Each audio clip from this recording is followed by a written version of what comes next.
Gamba atya Honorable Balamu. Kozi wagambye otya? NUP yakubye bannamawulire. NUP yakoze effujjo. NUP yaleeta amagye. NUP baba yakwata Nalukoola ne bamukuba. Kozi NUP yakubye ne bannamawulire ne bakola etya?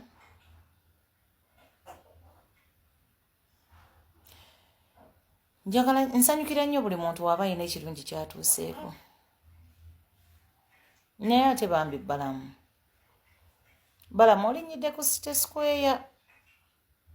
Naye ate wali abaatandika dde olugendo olwo, wali abadde mu ofiisi eyo before you. Ng'ate bo baali baakube baaliko omu like one of those people abaakube emmundu embereberi. I don't know whether I'm speaking the right Luganda, but I think you've got my information or what I'm trying to mean.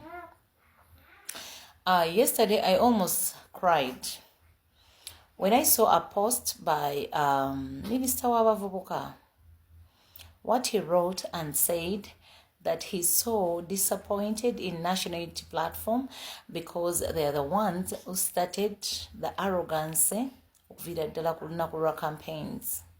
But they brought up hooligans to beat up people, to shoot Mobantu, and then beating up Bannamawulire because they wanted to get favor. Really? Honorable Balamu, really? Tuli bavubuka banno. Ate nze ngenda kwogera ndooza ngundi nga bbiri. Ndi muvubuka munno, ate ndi munnamawulire omutendeke. Si bano be mulonze ku street ne muteeka ku media houses zammwe. Just because of numbers, nti because balina numbers ku YouTube ku biki following ebyo no. Twabisomerera. Naye mukulu Balamu statement ng'eyo kyannumye nnyo nti ate eva mu ggwe ate nga ggwe mu minisita waffe. Mukulu Balamu gwata amanyaako nga buli munnayuganda ateese gavumenti kunninga babuulira abantu jaati yaani. Senga jaati yali ya NUP nga NUP egirese yali badde erumya abaana baayo. Omuvubuka yamenyeka okugulu gwe bakuba okugulu ne kumenyeka eri egguuma ne bikola ki? Kyogamba byeyagalira. NUP eyagala obbiraba. Nabbosa ali mu ddwaliro kati apookya n'ebiwundu ebinene nnyo bw'atyo omubiri gwonna gulinga gwe bayiira asidi yayagala abeere bw'atyo. Omukyala gwe balongoosa wano feesi ne bagitunga. Kyogamba be baagala babeere bwe batyo. Naye eggwanga lyaffe liraga obuswavu bantu mwe lwaki temukyaswalako. Naye ate ekisinga okunnuma Balamu gw'olinyedde wano ku City Square. Abalala baalyogeddeko. Tukimanye ekisanja kiggwako. Mwena waagala okusigala mu bifo byammwe. Naye nsaba bannamawulire bannange gye tuli tetugenda kukkiriza kutumanyira to that extent.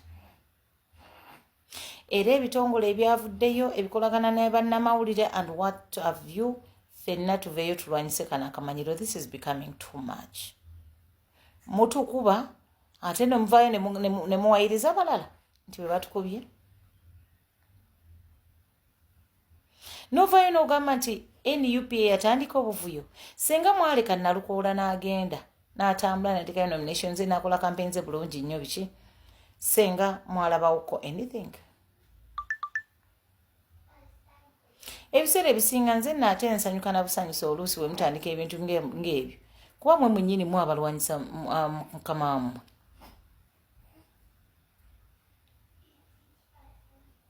Mulooza bannakawempe basiru. Mwagoba abantu juzi ku lubigi mubagobye ku ttaka mubakoze ebintu byonna. Mubasudde bweru neme basudde bweru tewali yavaayo. Tajja alwanirire bano abantu. Kati ate ku ssaawa y'emu mugenda mubasaba akalulu.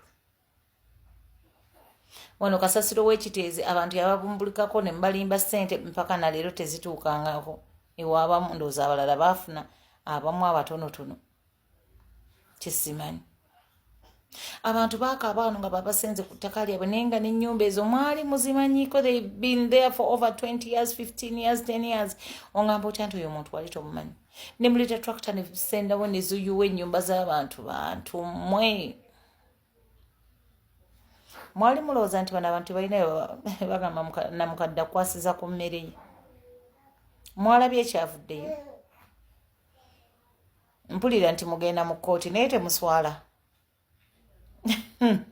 chairman bwe yagambye babbye akalulu ke baakabbye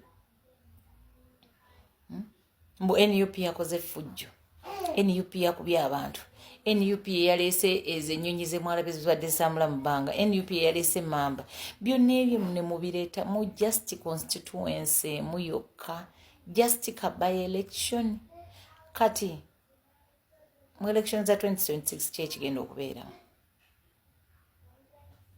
kiki ddala ekigenda okubeerawo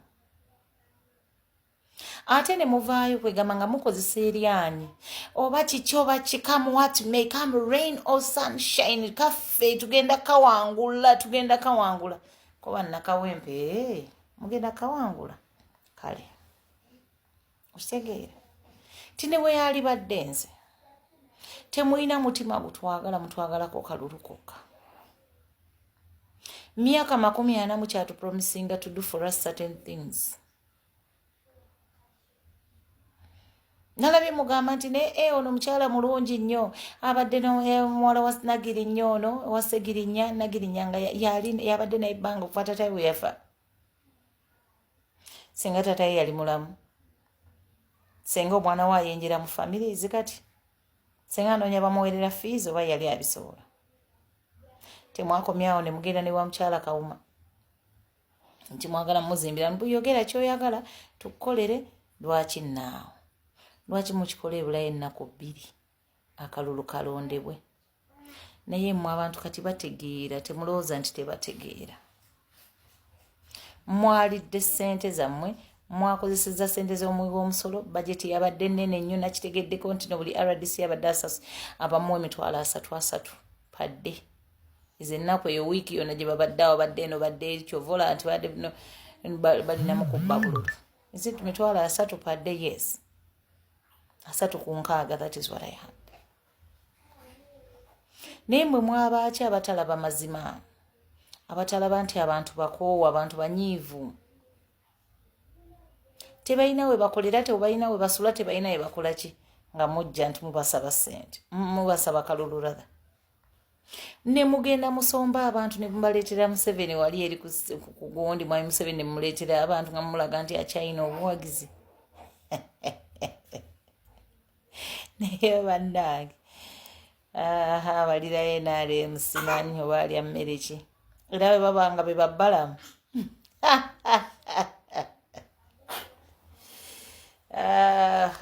nkyawangulwa nnyo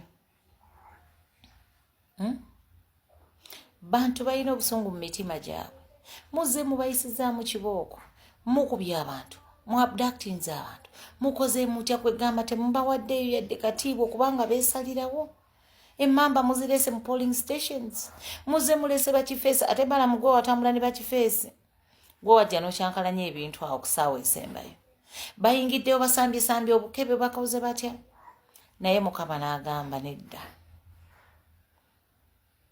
akitegeera mwagezaako okukola buli kimu n'omusajja okumuwa DR forms ezaali zitakwatagana na what have you era bano secretary general yajjayo empapula naga ne tiimu yonna ya NUP nti tekyabadde bwe kiteeyo gundi ng'erina abantu bwe bati ne bwe bati ninga mwe mulemeddeko era mukyalemerako ssaawa zino gamba nti NUP yakola obuvuyo munyiigidde bannakawempe naye mwe mulowooza bo basiru tebategeera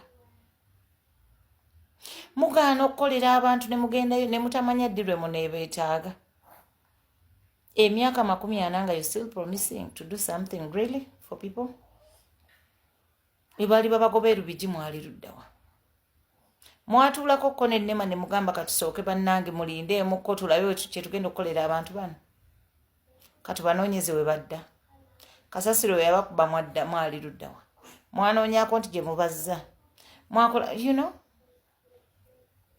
bantu mmwe temulowooza nti abantu tebategeera bantu balina busungu bwabwe kale tubalinze mu kkooti munnange mugende mu kkooti kubanga muwakanya ebyavudde mu kalulu naye nga temwe mwabyereetera olwa Katonda n'ensi yange mbaagaliza birungi byereere